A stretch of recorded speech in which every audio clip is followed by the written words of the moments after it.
Hey guys, today we are making crockpot orange cranberry pork tenderloins. That's a mouthful. I don't know about y'all, but cranberry, orange, and pork just screams fall to me. And we're at the beginnings of it, but it's still very warm here in West Tennessee, like we're in the 90s today. It's time for that to go. We need our cool weather, our sweater weather. So I'm hoping making a fall dish will kind of summon the fall to come to us sooner. I made this a couple of years ago. I made this with some homemade leftover cranberry sauce that I had made. That cranberry sauce was so good. I cooked a pork tenderloin in it. It was so good. So I was craving that. So I'm going to try to recreate that using canned cranberry sauce. And hopefully we can get the same results. You know, when you do grocery pickup at Walmart, you don't get to choose how much pounds of meat you want. So they always give me a little bit on the lower side than what I like. So this is 2.61 pounds. I would have really liked 3 to 3.5 pounds. But this is more than enough to feed my family. I just like cooking a lot at one time so we have leftovers. So this is a package of 2 tenderloins. Now, if you're particular about meat fat, like I am, it's a texture thing, I don't want it.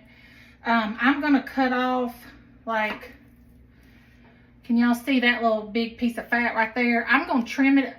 The reason I got tenderloins is because they're usually pretty trim. Like a pork loin will have that silver skin on it and a lot of fat that takes a lot of trimming, and I didn't want to deal with that. So I bought tenderloins, so I have just a little bit of trimming to do, so I'm gonna do that. It doesn't take very long to do that step, maybe 5 or 6 minutes. So I prefer to take the few extra minutes so that my dish turns out the best it can. Right there's the hardest part of this whole thing, is if you choose to trim your meat, to trim that silver skin off and trim some big pockets of fat. Mine still has plenty of fat on it. All right, so in a separate bowl, I'm gonna mix in a 14-ounce can. Yes, my can was labeled upside down. Anyway, the labels are upside down on them. It's a whole berry cranberry sauce. You can just use the jellied if you want to, but I like the whole berry. I'm gonna put in about a tablespoon or so of Worcestershire sauce. A packet of Lipton onion soup mix. And an easy way for me to add orange to this and to add a little bit of sweetness, I'm gonna put in about half a cup of orange marmalade. I'm just eyeballing it.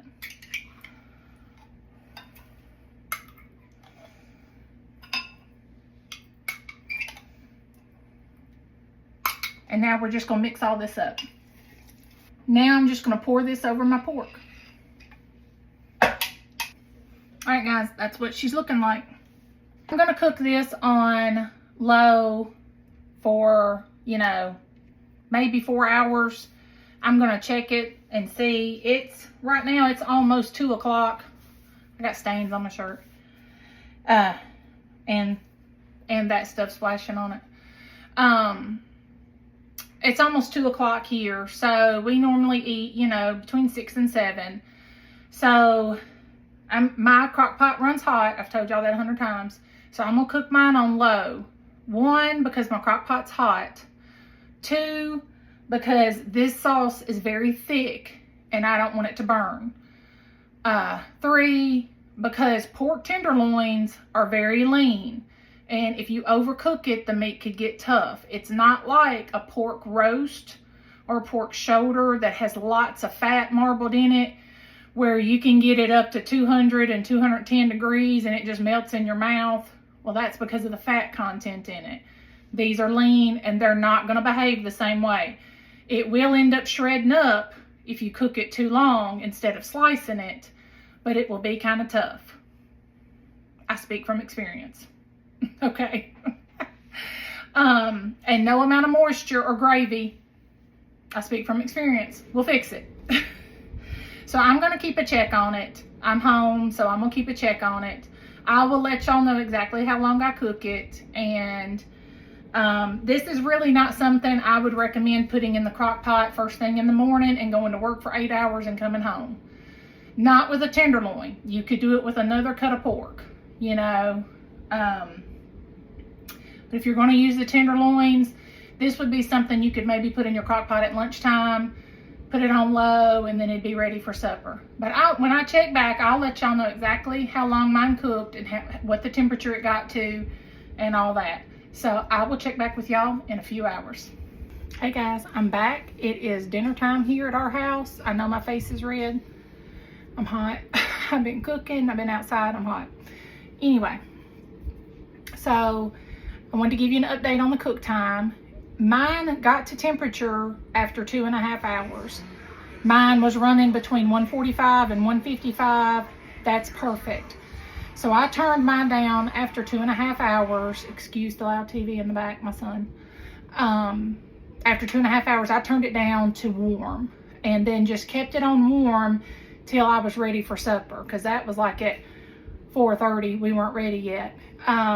So mine's a little bit probably more done than it should be, because I just left it sitting on warm. If I'd have started supper earlier, because it's now 7 o'clock, so that's how long it was on warm. But we're just now getting to supper, and I know it's going to be good. So I'll tell you what I did. Here's our plate. There is our tenderloin. You'll see that? It does look a little dry, but it's going to be okay. And what I did with the sauce is that juice, that, you know, that mixture of stuff we poured in there, I took about half of it out, and while I was cooking my other side dishes, I put it in a saucepan on, you know, pretty high heat and just reduced it down to a thick little gravy. I didn't add anything else to it. That's it. So I've got that, and then I just did some steamed zucchini and onions to go with it. So let me find a fork and let's try it. All right, we're gonna see if it's fork tender. I don't know if it's gonna be, plus it's hard to cut when you're holding the plate. It'd be better if I was on a flat surface. Look at that, y'all. Fork tender.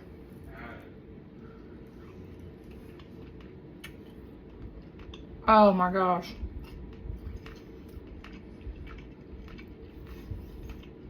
Do the sauce. Y'all, that is so good. It's the perfect sweet tart combination. The tartness of the cranberries, the sweetness of the orange marmalade.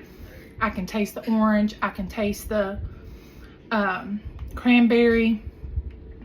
And that pork tenderloin, even though it's a higher temperature than it should be, because I just left it in that juice, it's still pretty moist. I can cut it with a fork. So I just have some instant mashed potatoes. No shame in my game. Instant potatoes with some of that gravy on it. Supper's done. I still got my stained shirt on. Y'all have definitely got to try this. This was what, 5 ingredients? And it's something you could put in the afternoon. You know how you sit around all day and you're like, oh crap, what are we gonna have for supper? You could put this in the afternoon and have it ready for supper. It's a very quick cook time. So y'all have got to try it. Let me know if you do. Thank y'all for tuning in. See you next time. Bye.